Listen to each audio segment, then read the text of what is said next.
El día que recibí la carta del abogado de mi padre, estaba sentada en mi oficina en el piso 14 de un edificio en el centro de Monterrey, con una taza de café en la mano y $847,000 en activos registrados a mi nombre. La secretaria del bufete me llamó 3 veces antes de que yo decidiera contestar.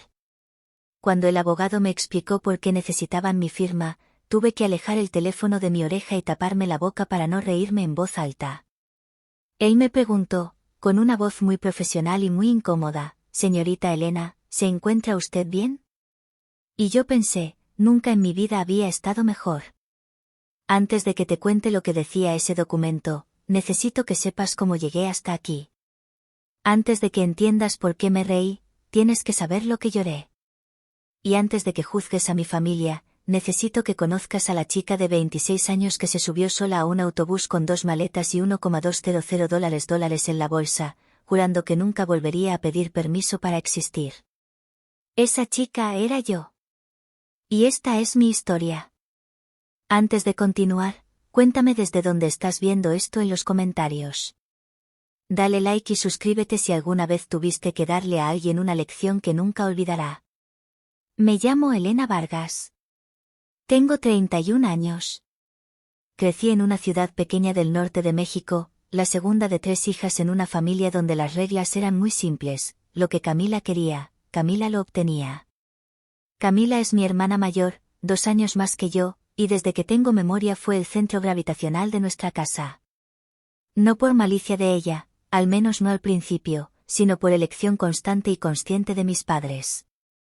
Cuando Camila reprobó matemáticas en tercero de secundaria, mi papá contrató un tutor privado que costó $4,800 al mes.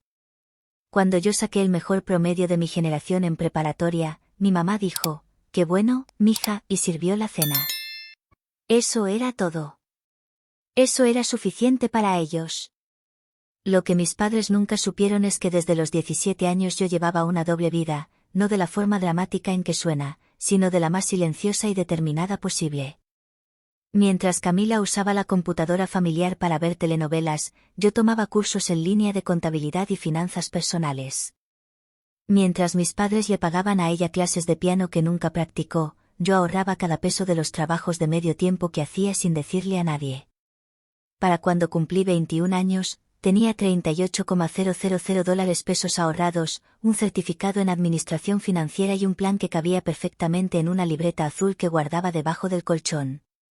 El punto de quiebre llegó en mi graduación universitaria. Me recibí con mención honorífica de la licenciatura en finanzas en la Universidad Autónoma, y envié las invitaciones con 2 meses de anticipación. Mis padres confirmaron asistencia. Mi hermana confirmó asistencia. El día de la ceremonia, llegué al auditorio con mi toga, busqué sus caras entre el público durante los 11 segundos completos que duró mi paso por el escenario al recibir el diploma, y no los encontré.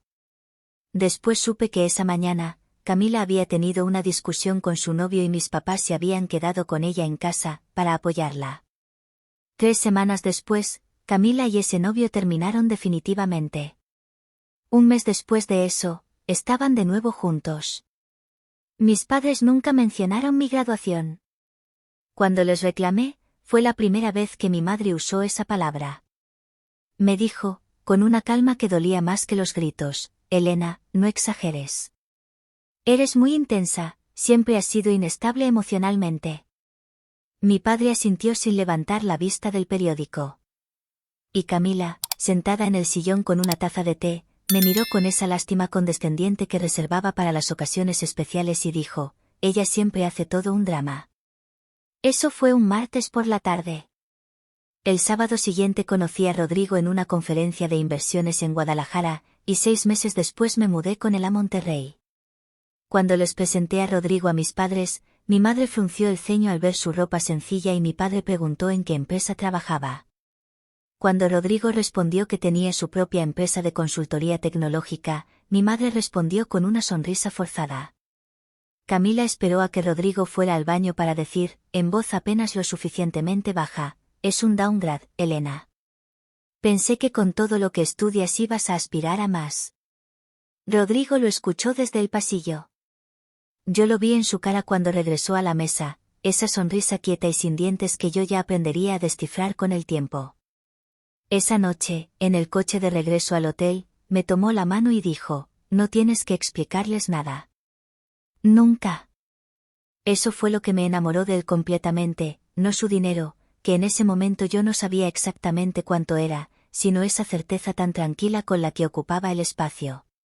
2 años después, cuando Rodrigo y yo nos casamos en una ceremonia íntima en Oaxaca con 14 personas, mis padres no asistieron porque Camila tuvo una crisis de ansiedad el fin de semana del evento. El lunes siguiente, Camila publicó fotos en Instagram desde un brunch con amigas. Ese fue el último intento.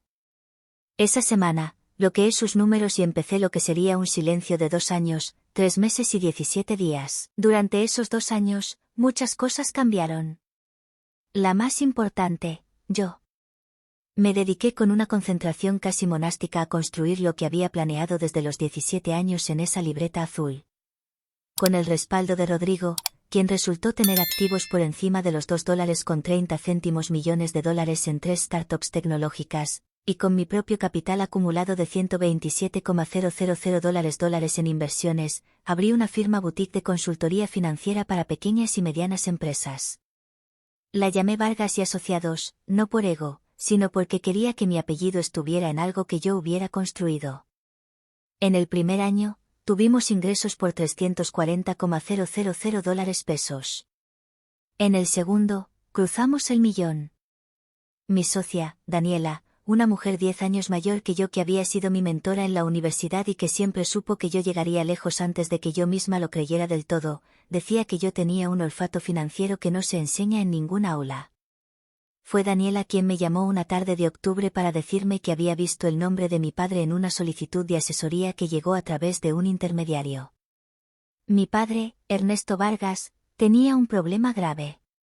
Su empresa constructora, que había operado durante 22 años bajo el nombre Constructora Vargas e Hijos, había firmado un contrato de sociedad con un inversionista externo 5 años atrás.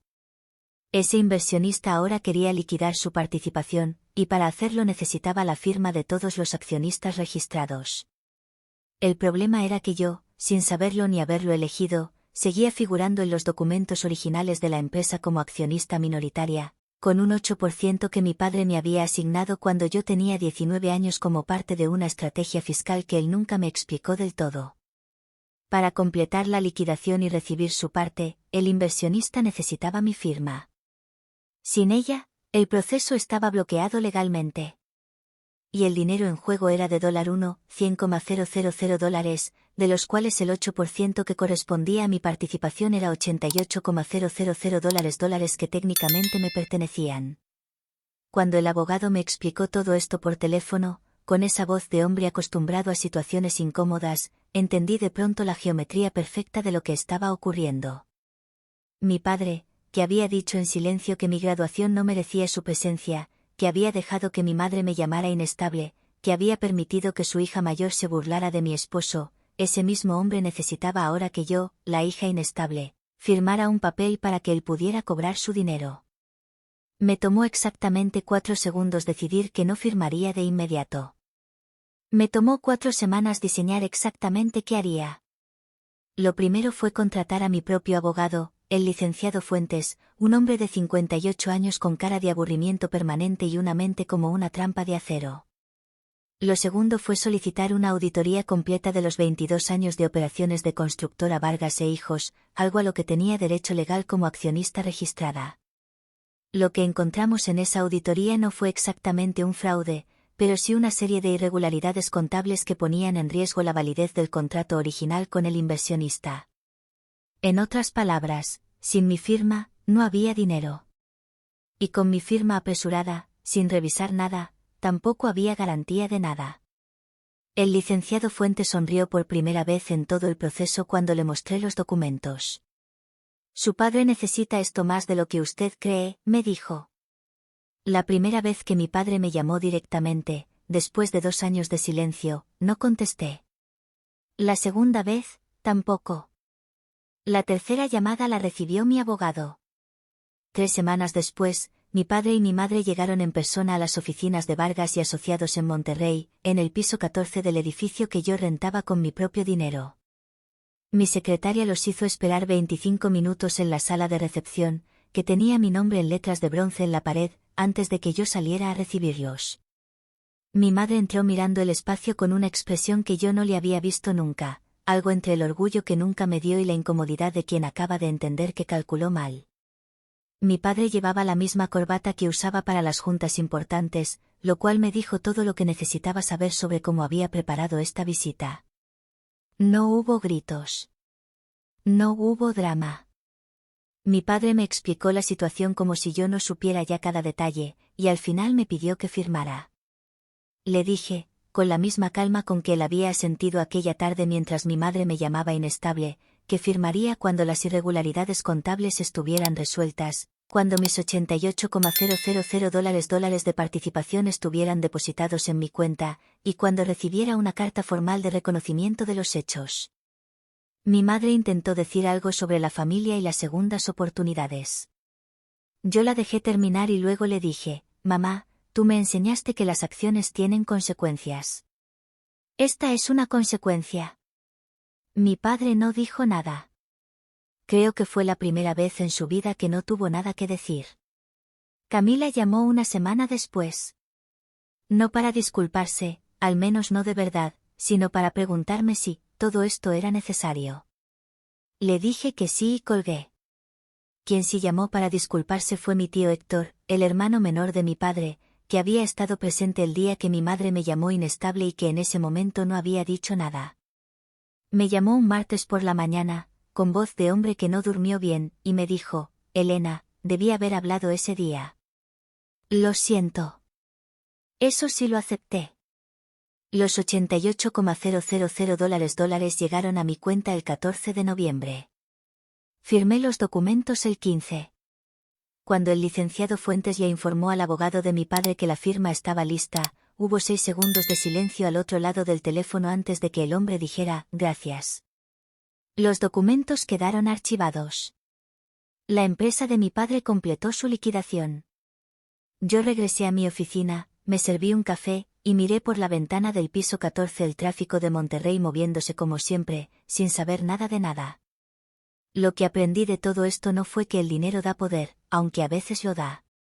Lo que aprendí es que las personas que te subestiman solo pueden hacerte daño mientras tú les das permiso de definirte. Mis padres me llamaron inestable porque mi intensidad los incomodaba, porque una hija que quiere más de lo que ellos pueden dar resulta más fácil de diagnosticar que de acompañar. Pero esa intensidad, esa misma que mi madre quiso apagar con una palabra, fue exactamente lo que construyó todo lo que hoy soy. No firmé por venganza. Firmé en mis propios términos, cuando estuve lista, porque eso es lo único que nadie puede quitarte, el momento en que decides que tu firma, tu nombre, tu presencia, valen exactamente lo que tú dices que valen. Si esta historia resonó contigo, cuéntame tu experiencia en los comentarios y suscríbete para más historias de mujeres que decidieron no pedir permiso para ocupar el espacio que se ganaron.